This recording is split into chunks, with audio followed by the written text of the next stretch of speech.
في ناس مش قادره ان هي تستقبل ولا تستوعب الصوره بتاعت الفار اللي قدامك دي، ويقول لك الخطوط اللي رسمها جهاز الفار نفسه مش موازيه لخطوط الملعب.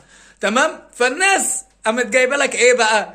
جابت الصوره وحاولت ان هي تقصها كده، او يعمل لك خط عشوائي ويقول لك بص اهي اهي. ناس متعلمة للأسف، في ناس متعلمة وناس عاقلة وناس بتفكر وناس دماغها كبيرة، فجاء جاب لك الصورة بتاعت الحالة وقال لك بص احنا هنحاول نقص الصورة.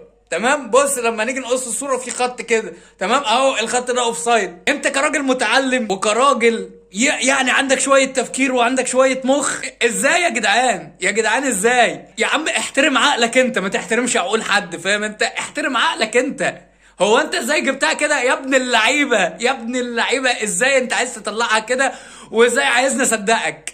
يعني انت واحد مش قادر تصدق